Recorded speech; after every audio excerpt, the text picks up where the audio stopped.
Quando você pergunta sobre o princípio do cinema em Minas, quando eu comecei a me interessar por cinema, com 6, 7 anos de idade, por acaso assistindo um trecho de Gilda numa viagem, passando por Volta Redonda, não é? Enfim, dessa forma, morando em Minas e começando uma relação quase que espiritual, uma paixão, não é? Pelo cinema, não é uma coisa normal. Existia literatura, existia a música, existia o teatro, existia a ópera, existia todas as coisas, mas entre todas essas coisas, o cinema se tornou a primeira paixão mesmo, não é? E a gente viu o cinema de uma forma quase religiosa. Eu sou de uma época que tinha a Revista de Cultura Cinematográfica, a RCC, final dos anos 50, grandes críticos mineiros como Ciro Siqueira, como José Haroldo Pereira, como Fritz Teixeira Salles, não é? Como pessoas realmente de uma grande sensibilidade. Então, eu comecei a entender que o cinema eram muitas coisas. Centro de Estudos Cinematográficos, primeiro cineclube de Minas Gerais. E eu li no jornal, enfim, fui lá pela primeira vez e uma pessoa na frente falava 10 minutos, nós vamos ver agora neorrealismo italiano, nós vamos ver Roma Cidade Aberta, nós vamos ver Ladrão de Bicicleta.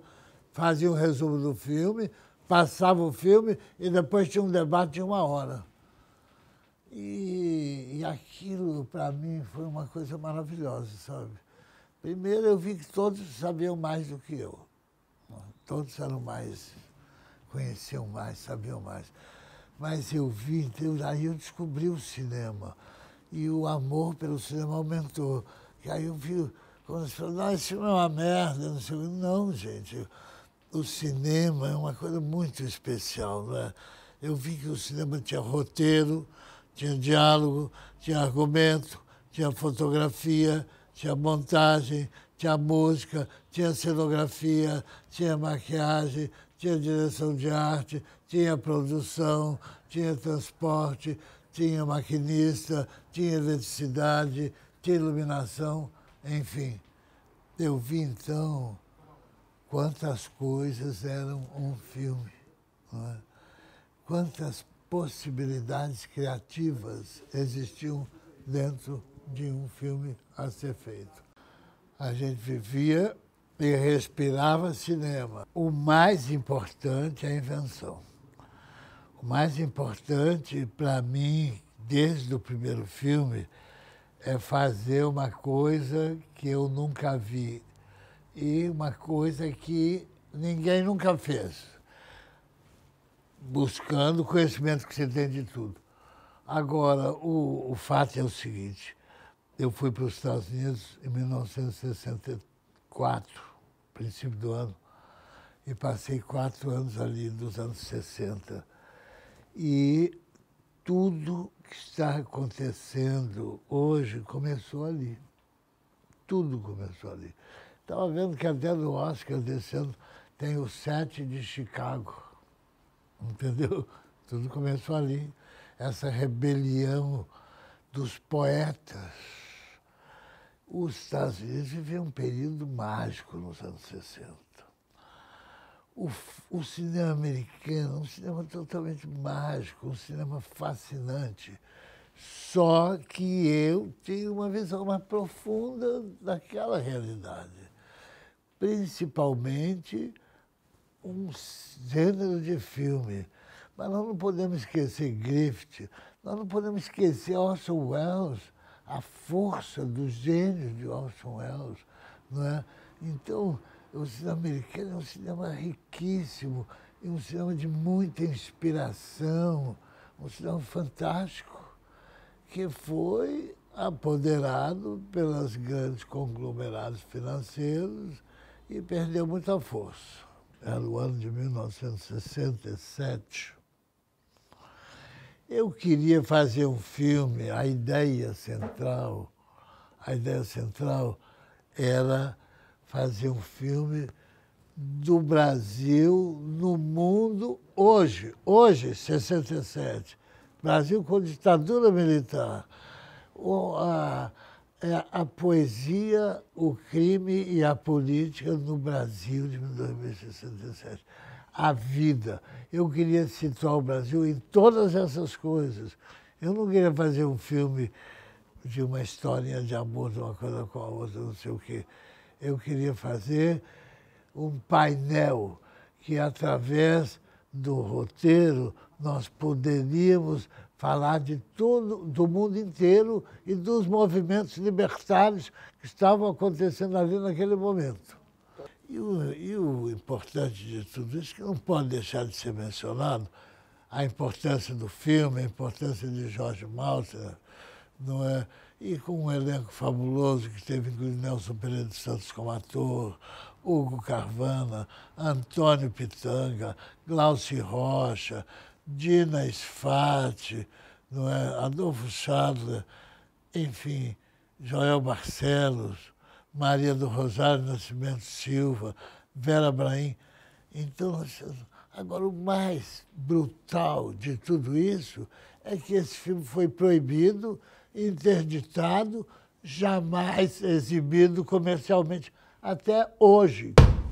E eu sabia também que um filme meu, na hora que batesse no cinema, ia dar certo. Só estava daquele jeito porque foi proibido. Mas o dia que bater vai dar certo. E o primeiro filme meu que consegui exibir na vida foi A Dama de Lotação.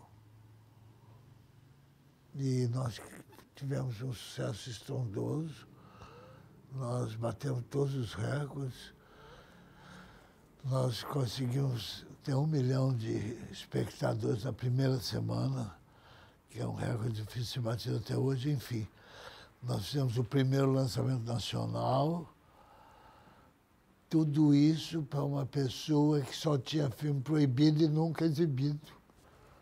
E durante 32 anos, 32 anos, nenhum filme brasileiro fez mais que A Dama de Lotação. Hoje existe uma pequena ditadura de medíocres querendo interferir na criação dos filmes. Todas essas coisas estão acontecendo. Então, existia um código de censura no tempo da ditadura militar e hoje a censura ainda é maior, porque hoje a censura é do produtor, patrocinador, comissão de seleção, patrocinador, exibidor. A censura está na distribuição também, ela está em todos os lugares. Quando eu vi o conto, eu vi que aquele conto era revolucionário, era o predecessor de toda a sexualidade feminina dos anos 60, 70, 80. Era a manifestação do desejo da mulher. Além de ser a manifestação do desejo, né, é o desejo da mulher na época da repressão total da mulher. A improvisação, ao contrário do que pensam, a improvisação ela não pode aparecer quando não tem ideia nenhuma, então eu vou improvisar, põe a câmera para cima. Não, a improvisação deve aparecer quando existe uma base dramática, quando existe um personagem, quando existe a construção de um personagem, quando existe a construção de um diálogo, quando existe a construção de um cenário. Todos esses elementos tornam possível você improvisar. Então, e a Regina fez com a maestria total. Eu devo a esses dois atores, Maurício do Vale e Regina Casé, um desempenho maravilhoso. O Maurício tem um desempenho fantástico, depois de outro filme do Rio Babilônia.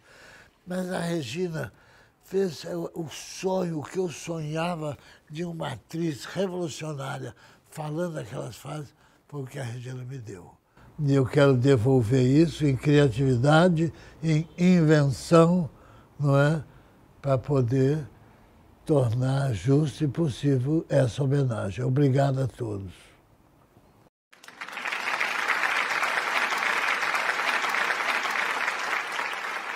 E só para terminar, então, eu queria dizer que a arte é a religião de Deus.